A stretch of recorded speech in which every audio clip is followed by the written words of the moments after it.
आज के समय में क्या हो गया है हमारे समाज को?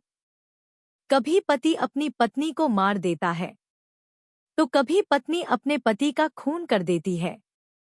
घर जो प्रेम और विश्वास का केंद्र था, अब डर का कारण बन गया है। लेकिन क्यों? क्योंकि हमने वो शास्त्र, वो सीख, वो संस्कार भुला दिए हैं, जो हमारे लिए धरोहर थे। रामचरितमानस से आज की समस्या का समाधान। श्री रामचरितमानस अरण्यकांड में जब श्री राम, लक्ष्मण और सीता जी अनुसुया माता के आश्रम में पहुंचे, तो माता अनुसुया ने सीता जी को समझाया कि पत्नी कौन होती है, उसका धर्म क्या है और वह अपने पति के प्रति कैसी होनी चाहिए। अरण्यकांड दोहा 5 से 6। श्री सीता अनसुया मिलन और श्री सीता जी को अनसुया जी का पातिव्रत धर्म कहना। फिर परम शीलवती और विनम्र श्री सीता जी अनसुया जी, अत्रि जी की पत्नी, के चरण पकड़कर उनसे मिली। ऋषि पत्नी के मन में बड़ा सुख हुआ। उन्होंने आशीष देकर सीता जी को पास बैठा लिया और उन्हें ऐसे दिव्य वस्त्र और आभूषण पहनाए जो नित्य निर्मल और सुहावने बने रहते हैं। फिर ऋषिपत्नी उनके बहाने मधुर और कोमल वाणी से स्त्रियों के कुछ धर्म बखान कर कहने लगी। हे राजकुमारी, सुनिए, माता, पिता, भाई सभी हित करने वाले हैं, परंतु ये सब एक सीमा तक ही सुख देने वाले हैं। परंतु हे जानकी, पति तो मोक्षरूप असीम सुख देने वाला है। वह स्त्री अधम है जो ऐसे पति की सेवा नहीं करती। धैर्य, धर्म, मित्र और स्त्री, इन चारों की विपत्ति के समय ही परीक्षा होती है।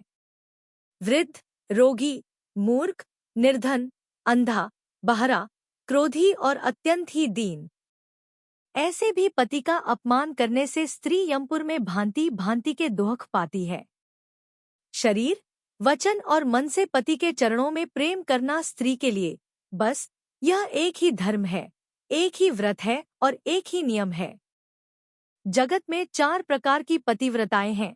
वेद, पुराण और संत सब ऐसा कहते हैं कि उत्तम श्रेणी की पतिव्रता के मन में ऐसा भाव बसा रहता है कि जगत में मेरे पति को छोड़कर दूसरा पुरुष स्वप्न में भी नहीं है। मध्यम श्रेणी की पतिव्रता पराये पति को कैसे देखती है, जैसे वह अपना सगा भाई, पिता या पुत्र हो, अर्थात समान अवस्था वाले को वह भाई के रूप में देखती है, बड़े को पिता के रूप में और छोटे को पुत्र के रूप में देखती है। जो धर्म को विचार कर और अपने कुल की मर्यादा समझकर बची रहती है, वह निकृष्ट निम्न श्रेणी की स्त्री है, ऐसा वेद कहते हैं। और जो स्त्री मौका न मिलने से या भयवश पतिव्रता बनी रहती है, जगत में उसे अधम स्त्री जानना। पति को धोखा देने वाली जो स्त्री पराये पति से रति करती है, वह तो 100 कल्प तक रौरव नरक में पड़ी रहती है। क्षण भर के सुख के लिए जो 100 करोड़ असंख्य जन्मों के दुख को नहीं समझती, उसके समान दुष्टा कौन होगी। जो स्त्री छल छोड़कर किंतु जो पति के प्रतिकूल चलती है, वह जहाँ भी जाकर जन्म लेती है, वहीं जवानी पाकर भरी जवानी में विधवा हो जाती है। स्त्री जन्म से ही अपवित्र है, किंतु पति की सेवा करके वह अनायास ही शुभ गति प्राप्त कर लेती है। पातिव्रत धर्म के कारण ही आज भी तुलसी जी भगवान को प्रिय हैं और चारों वेद उनका यश गाते हैं। हे सीता, सुनो, तुम्हारा तो नाम ही ले लेकर स्त्रियां पातिव्रत धर्म का पालन करेंगी। तुम्हें तो श्रीराम जी प्राणों के समान प्रिय हैं। यह पातिव्रत धर्म की कथा तो मैंने संसार के हित के लिए कही है। जानकी जी ने सुनकर परम सुख पाया और आदरपूर्वक उनके चरणों में सिर नवाया।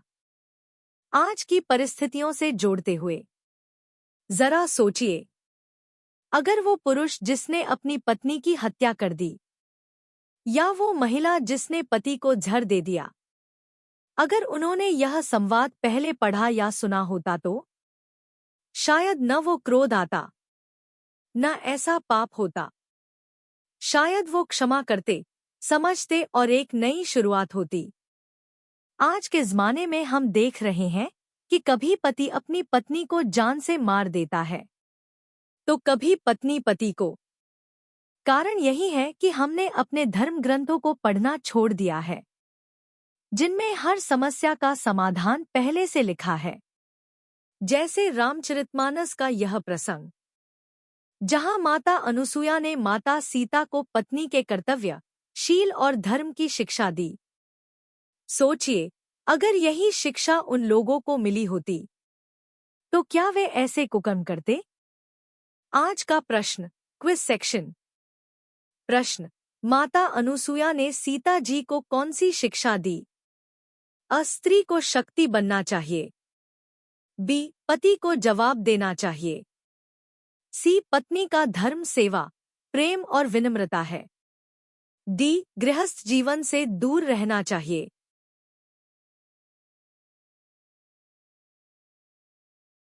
सही उत्तर सी, पत्नी का धर्म सेवा, प्रेम और विनम्रता है।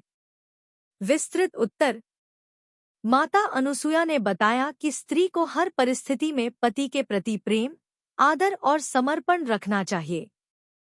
यह उसकी शक्ति है, कमजोरी नहीं। यही पत्नी का सच्चा धर्म और उसकी सबसे बड़ी पहचान है।